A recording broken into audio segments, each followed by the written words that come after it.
No movie is perfect, and while most filmmakers will simply take their L's on the chin and move on without passing comment, every so often they might feel compelled to address their detractors and even aggressively defend the problematic scenes within their movies. And sometimes that makes you view those moments in an entirely different light, and other times, well, I'm Josh from WasPushing, and these are the 10 worst defenses directors had for bad movie moments. Number 10. It was more ambitious than Michael vs. Laurie, Halloween Ends. Starting with Halloween Ends because the issue here is admittedly bigger than one moment, though it does concern the final confrontation between Halloween's legendary hero Laurie Strode and her nemesis Michael Myers. Though it was hyped up in the marketing as the culmination of not only this reboot trilogy, but their decades-long game of cat and mouse, the final movie isn't actually particularly interested in focusing on their grand send-off. In fact, it's not too asked about Michael Myers at all, but a new villain called Corey. Now, there is a lot to be commended about taking a risk with a franchise like this. The issue is that the timing was just all wrong. As the finale to a trilogy, one that has seemingly been building to and deferring continuously this final confrontation, it felt like a slap in the face. And again, that's because the marketing team didn't reveal the real plot and instead teased fans with the movie that they wanted to see, hyping up the movie as one big Laurie versus Michael farewell. And unfortunately, David Gordon Green's defense of this twist didn't help things either, explaining to Movie Maker via Deadline that, quote, "Honestly, we never once considered making a Laurie and Michael movie. The concept that it should be a final showdown type brawl never even crossed our minds. I wanted to see where it would go. I wanted one to win, one to die, but we were always more ambitious with that," end quote. The fact that a regular Laurie vs. Michael finale wasn't ambitious enough for the director is interesting in and of itself, but it's the fact that they never even considered making it that which sticks out. If it was never even in the conversation, then maybe don't spend months teasing it. Number 9, the inaudible dialogue is an artistic choice. Tenet. Christopher Nolan has been regularly dinged for the unconventional sound mixing choices in his movies, namely not granting priority to dialogue over environmental sound effects. This reached an infuriating fever pitch in Tenet, where many viewers complained that much of the sci-fi epic's dialogue was close to inaudible. But back in 2014, when similar accusations were leveled against certain scenes in Interstellar, Nolan had a defense which still holds true for Tenet. In an interview with The Hollywood Reporter, he said, quote, "I don't agree with the idea that you can only achieve clarity through dialogue. Clarity of story, clarity of emotions, I try to achieve that in a very layered way, using all of the different things at my disposal, picture and sound. I've always loved films that approach sound in an impressionistic way, and that is an unusual approach for a mainstream blockbuster, but I feel it's the right approach for this experimental film."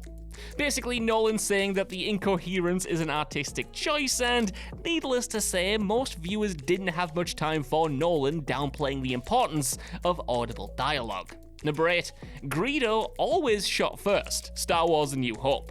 As we all know, in the original theatrical release of Star Wars, Han Solo simply shoots Greedo dead before he can do anything in the cantina, making it clear to the audience that Han is ruthless and street smart. But for the 1997 special edition release, Lucas digitally edited the scene to have Greedo open fire first, inexplicably miss Han despite sitting mere feet away from him, and then have Han fire back, killing Greedo in self-defense.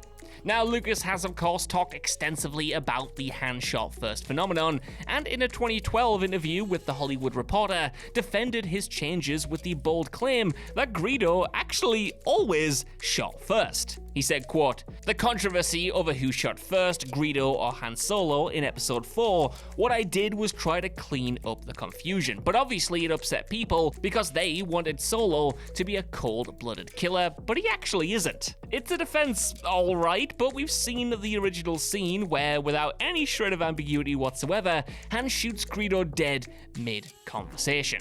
Number 7, cringe emo Peter Parker was supposed to be funny, Spider-Man 3. There's no more infamous scene in Spider-Man 3 than the emo Peter Parker montage, where after being corrupted by the symbiote, Peter adopts a more arrogant personality to the point that he struts down the streets of New York City, much to the visible discomfort of everyone in his midst. Now, there's no mistaking that we're supposed to find Peter's behavior absolutely cringeworthy and off-putting, but that doesn't prevent audiences from still finding the scene overbearingly corny and tough to watch on repeat viewings. And for his part, legendary director Sam Raimi's only defense for the wildly mocked sequence is that it was supposed to be funny. In a recent interview with Fandom, he said, quote, "Well, we meant it to be funny, actually. It was Peter Parker's version, this lame kid, of what it must be like to be his evil self. But he's so whipped, he's so out of it that that's his take on it. And that didn't go over well with the audience, but that's what we were trying to do," end quote. Now, the thing with this is I fully think it's an excellent defense in one part for this scene. I love that this is definitely Peter Parker's take on being bad. The thing that doesn't quite hold up is, well, it being funny. Because while the intent is clear from watching the scene, it's ultimately way more embarrassing and cringeworthy than it is side-splittingly hilarious. Number 6, the stilted dialogue and acting is inspired by European filmmaking, The Last Airbender. M. Night Shyamalan has extensively defended his critical and commercial flop The Last Airbender from its many detractors, though surely his most peculiar attempt to deflect criticism saw him explain why the movie's dialogue and performances feel so wooden throughout. In an ITN interview shortly after the movie's release, Shyamalan infamously claimed that his stilted filmmaking approach was part of his intentional attempt to mimic the tropes of European cinema. He said, quote, "I'm not doing a straight-up American movie anymore. The tonality is changing. I always had a European sensibility to my movies, and the pacing is a bit off to them, and it feels a little stilted, and they need more electricity," end quote. And that is, well, it's a fascinatingly wordy way to admit that his movie didn't really work and yet claim that it was always part of the plan to be off. Number 5, nuking the fridge was pushing the envelope. Indiana Jones and the Kingdom of the Crystal Skull. The most memorable part of the 4th Indiana Jones film, regrettably, is the much derided sequence where Indy locks himself inside a lead-lined fridge in order to survive an atomic bomb test. It became wildly mocked initially after release, but in an interview a few years after the movie came out, Steven Spielberg both took full responsibility for the sequence and revealed that it marked an attempt to push the series in a new direction. He said, quote, "I know in Indy 4 you don't buy the refrigerator and the atomic bomb. I know, but we tried. I was pushing the envelope. By the way, I take full responsibility for that. That was completely my idea. Even Harrison said to me, 'Nobody is gonna buy this,' end quote." However, story writer George Lucas refused to accept Spielberg taking the blame, insisting that he himself was at fault for the fridge nuking sequence and that the filmmaker was simply trying to protect him. Number 4, the Martha scene is the movie's linchpin, Batman v Superman: Dawn of Justice. Batman v Superman: Dawn of Justice was rendered an online laughingstock when the clash between its two titular superheroes ended, with Batman realizing that he and Superman's mothers both had the same first name, Martha. Clearly, the intent on director Zack Snyder's part was to have this be a turning point where Bruce Wayne realizes that Superman isn't merely an alien other, but a person with a mother and people who love him, just like himself. Yet the execution was wildly off the mark. It was a convoluted and unconvincing way to give Bruce an unearned revelation, and felt totally flat as a result. Of course, Snyder has continually defended the scene over the years, and in 2021 unpersuasively insisted that the Martha moment is the fulcrum upon which the entire movie balances. He said, quote, "Clearly, I am a fan of and am interested in how Martha, that concept, is central to the film. I mean, it's 100% the linchpin that holds the entire movie together. I think it's indicative of the way that Batman v Superman was received, that its central tenet was sort of belittled and made fun of. I personally think that it is like this beautiful and incredibly symmetrical idea that it completely finishes it as a concept," end quote. Considering this is usually a moment that breaks everything, even for die-hard fans, it is interesting to call it the linchpin of the entire thing. Number 3, I changed Godzilla's design in an attempt to get fired. Godzilla 1998. 1998, Godzilla was torn asunder by fans for many reasons. Most of all, that the titular creature's design was given a drastic overhaul, retooled into a leaner, more dinosaur-esque monster, which lacked the heft and personality of the classic Toho design. Hilariously though, in an interview with The Hollywood Reporter last year, director Roland Emmerich admitted that he didn't actually want to make Godzilla at all, and effectively only suggested the design changes as a joke that was intended to get him fired from the gig. He said, quote, "I didn't want to do Godzilla, but they made me a deal which was unheard of. I said, okay, let's go about this really radically. I'm not going to do big belly Godzilla. I'm going to do him as a lizard."